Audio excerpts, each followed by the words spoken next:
Alright guys, we're going to be on studs for this one, studs Yankee, and we're going to be in the Panther M10. This is not a tank that I see very often. It's quite rare actually to see them in battle. I don't think like a lot of people play this vehicle. There is one on the enemy team, but I just don't see them that much. I don't think it's really that good of a tank. In my opinion, like it's pretty good, but I think you have better premiums. But I decided to pick up this vehicle. I traded it in for another tank. I forget which one it was. It might have been like the Super Pershing or something like that. Um, but watch this ram on the Super Chaffee. From my view, I made a short for this ram. If you want to check it out, just go to the shorts tab. But yeah, that was probably one of the best rams I've ever done, like in World of Tanks, man. We hit him for 656, which was like 4 HP short or something like that of his entire HP pool, right? So now we're just going after the 1357.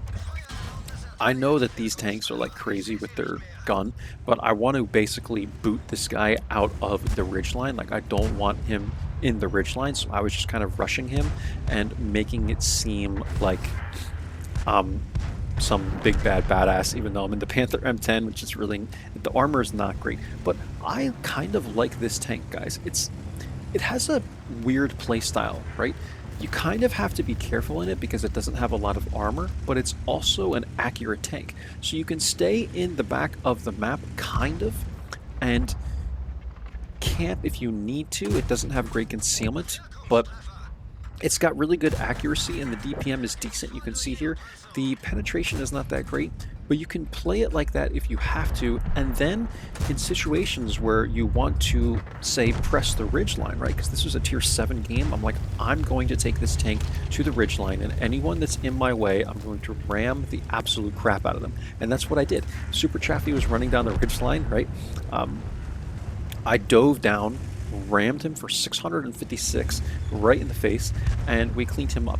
And that's kind of how you need to play this thing. You have to pick and choose when to rush in and when to play in the back and just use the accuracy of the gun. But that's why I really like the tank, because you can ram the crap out of people, but at the same time you can also kind of stay in the back and the gun is accurate.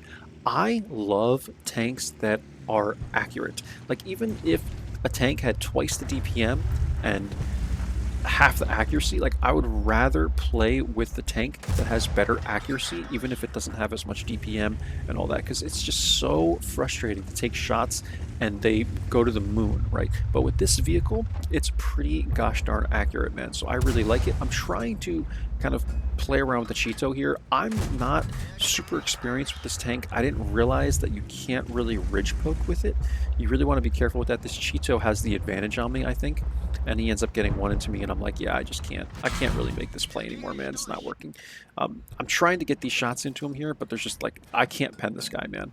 Like I'm trying, but I cannot do anything to this guy. So I'm looking for one more shot into his hatch, and at this point I'm like, all right, I just can't, like this play isn't going to work for this vehicle. And I think this is kind of why this tank gets maybe, you know, a bad rap, because it's just not like, you can't really go hull down in it. You know, it's a big freaking fat tank, but it doesn't have that much armor, right? And it's not very durable. I've also taken it to the city before on a couple maps, and I've gotten ammo racked, I've gotten lit on fire. Like it's just not really a brawling kind of tank. It can't side scrape or anything like that, but in the right situation it will come through and ram the crap out of people like this, and you can bully people, right?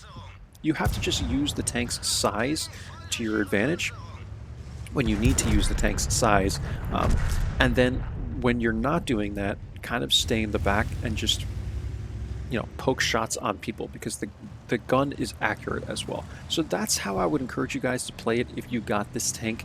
Try and find the in between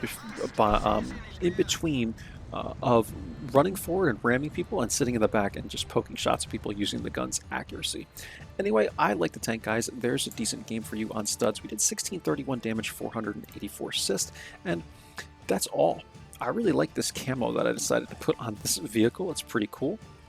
I think it's one of the ones that you might have gotten from, is it the soccer or something like that? I don't know. This is a wild looking camo, dude. I know the soccer that they had many years ago for the World Cup had some wicked camos, but let's see here. All right, here's the end plates, guys. So 1761, 484, second class game. And again, it's a fun tank to play, guys.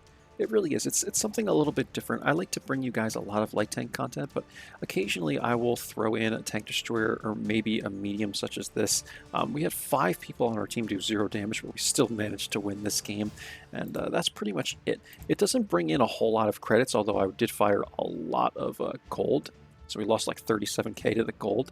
And yeah, that's the game, guys. Like, there's nothing more to note. I want to note more about this game and tell you guys more, but it was like literally a 4-minute and 46-second game, and that's really all for the Panther M10. Again, just try and find the middle ground, guys. If you get this tank, again, look, like the DPM is not bad, the dispersion is pretty good, the aiming time is average, and it actually does have a little bit of gun depression. It's like a hair better than your Russian tanks, so you can kind of ridge poke if you absolutely had to, but look at the armor. Like, it just doesn't have quite enough armor to do any kind of side scraping or go hold down, right? It won't get penned by HE in the front or anything like that, so you can, you know, rest assured that you're not going to get penned with HE or anything like that, but it's just, the tank doesn't have reliable enough armor to really brawl at tier 7. At tier 6, maybe this would be, you could go hold down it, maybe, but at tier 7, man, like, there's even tier 6s that are going to pen you and stuff. So I would just recommend that you play it carefully, and when you see a chance to ram the crap out of someone, ram them, because that's what this tank could do. It's huge, right? It's a huge tank, but the armor just isn't quite enough to be super aggressive with it all the time. So hope you enjoy, guys. I'll catch you for the next one. Take care. Bye-bye.